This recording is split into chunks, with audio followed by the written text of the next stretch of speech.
बिस्मिल्लाहिर्रहमानिर्रहीम। हज़रत ज़ैनब फरमाते हैं, एक देहाती शख्स आया, इसने अपनी सवारी बिठाई, इसको बांधा, रसूलुल्लाह सल्लल्लाहु अलैहि वसल्लम अमाम के पीछे नमाज पढ़ी। रसूलुल्लाह सल्लल्लाहु अलैहि वसल्लम के अमाम के पीछे नमाज पढ़ी। जब रसूलुल्लाह सल्लल्लाहु अलैहि वसल्लम ने सलाम फेरा तो वो अपनी सवारी के पास आया। जब रसूलुल्लाह सल्लल्लाहु अलैहि वसल्लम ने सलाम फेरा तो वो अपनी सवारी के पास आया, इसकी रस्सी खोली और इस पर सवार हो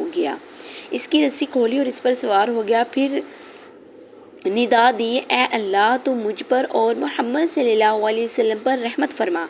और फिर यानी कि निदा आवाज़ दी, ए अल्लाह तो मुझ पर और मोहम्मद सल्लल्लाहु अलैहि वसल्लम पर रहमत फरमा और हमारी रहमत में किसी दूसरे को शामिल ना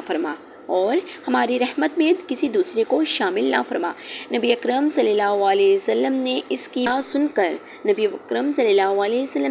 सदा सुनकर सहाबा किराम से फरमाया, तुम्हारा क्या ख्याल है?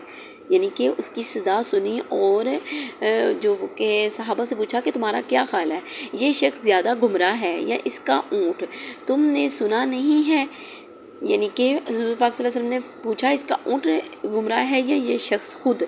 इसने दुआ मांगते हुए क्या कहा? सहाबा ने दुआ करम से अर्ज़ की, जी हाँ या रसूलुल्लाह सल्लल्लाहु अलैहि वसल्लम, हमने सुना। रसूल सल्लल्लाहु अलैहि वसल्लम ने फरमाया, इसने अल्लाह ताला की वसी रहमत को रोकना चाहा। ज़ाहिर बात है, जब दुआ मांगते हैं तो पहले किसी के लिए मांगे, दूसरों के लिए मांगे, फिर अपने लिए मांगे। इसने कहा, अल्लाह मोहम्मद सल्लल्लाहु अलैहि वसल्लम पर रहमत बरसा और रहमत कर और मुझ पे कर और हमारी रहमत में दूसरों को शरीक ना कर। यानी कि ये गुमराह हो चुका था। बेशक अल्लाह ताला ने 100 रहमतें पैदा फरमाई हैं।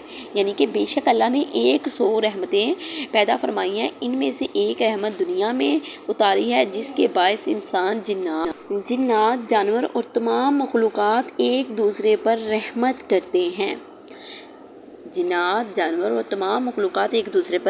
करते हैं। तो प्यारे दोस्तों, अगर आपको मेरी वीडियो अच्छी लगी हो तो प्लीज़ मेरे छोटे से चैनल को सब्सक्राइब करिएगा और वीडियो को फुल वॉच किया करें। और बाकी का हिस्सा जो है नेक्स्ट वीडियो में आपको मिलेगा। नेक्स्ट वीडियो को देखने से पहले आपको मेरे चैनल को सब्सक्राइब करना होगा। जी, मिलते हैं नेक्स्ट वीडियो में। तब तक रखिएगा आप लोग अपना ढेर सारा ख्याल, दुआओं में रखिएगा, मुझे याद हो कि जी। अल्लाह हाफिज़।